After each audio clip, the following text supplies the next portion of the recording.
Good day, ladies and gentlemen, and welcome back to Journey to the Worlds.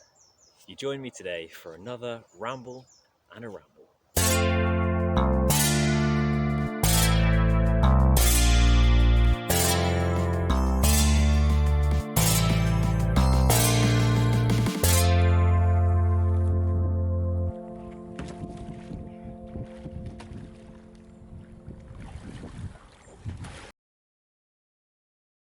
First things first, thank you, Will, for the suggestion that the footage while I was doing my rambles was actually quite shaky.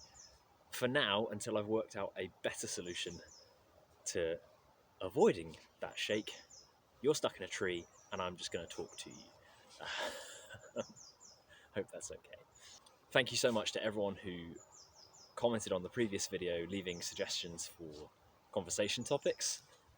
Today, we're just going to take two of those and get into them a bit, and then in a future video, we'll get into some more. So, first off, Gerald, how did I get into paddling and who were my inspirations? I've always been around water. As a family, we always were swimming and sailing. Growing up on the coast, I suppose that makes sense. But it wasn't until I was in my teens, when I was 15 maybe, that I first properly started kayaking. Coincidentally met a chap called Hugh, who was a very good kayaker, and he showed me some videos of him paddling out in Uganda, and it utterly blew my mind, and I decided I wanted to be like him.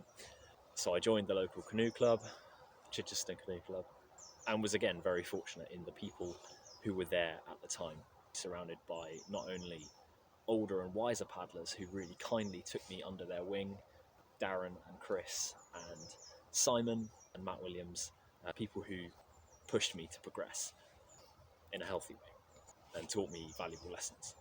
But I was also surrounded by people in my own age group who hugely inspired me.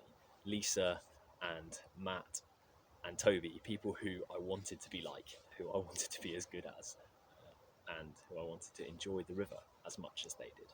And obviously, there was a lot of personal progression as well. I spent a huge amount of time on the water solo as a teenager, just doing freestyle. I would walk down to the sea with my boat, like I do now, and paddle on my own to progress my skills. Ultimately, it all comes down to the people that I was surrounded by at that time and who invested in me.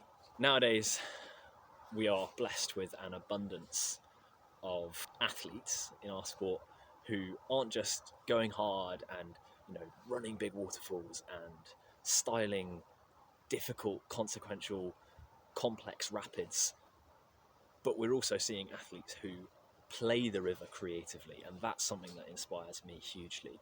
But more than that, as I've already said, my friends are the people that inspire me.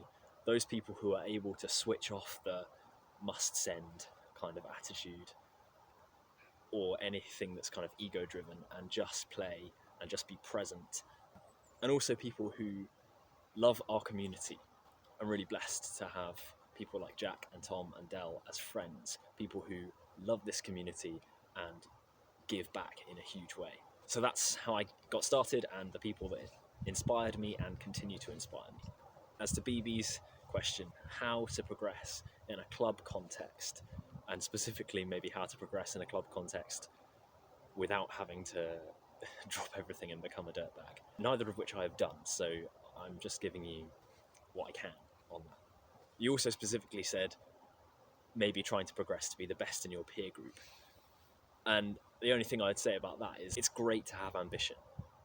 But actually, as long as the whole crew is up for it, it's far better to seek progression together.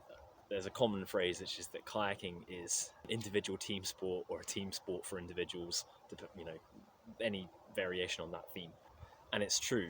We get our maximum enjoyment and maximum progression, I think, when we are doing so together, because you're able to spur each other on, encourage each other, and enjoy things together. However, that said, if you're not getting enough stimulus or enough input in a club context or even in your peer group context, then there are so many options. You could seek some external coaching from a professional. You could film yourself, go out kayaking, film yourself and compare it to videos of experts. That is an amazing way to progress your own kayaking, especially in a lockdown context where you can't necessarily go with other people. If you want more suggestions of ways to progress in a club context or progressing through and from a club context, then head over to Del Likes Kayaking.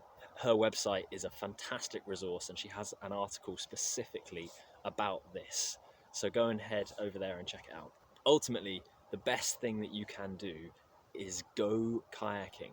I know that in the question you said without dedicating to being a dirtbag or words to that effect. But you don't have to dedicate to being a dirtbag to be dedicated. Being a dirtbag and being a kayaker are two entirely different things. Being a kayaker who is training themselves, setting specific goals and working to achieve them is entirely different from just dropping everything else in life and pursuing kayaking full time, which might not necessarily produce the same results. Just because you're spending all your time doing something doesn't mean that you're going to be doing it well. It is the specific goal setting and working consciously towards those goals and analysing and improving in that way, that is what causes progression. Hopefully that has answered some questions, and I hope that it was enjoyable to some degree to watch. It's less of a rambly ramble than I normally do. I've planned my answers a little bit more, but hopefully that's a valuable tool and resource for you as well. Thanks very much for watching, and I will see you next time.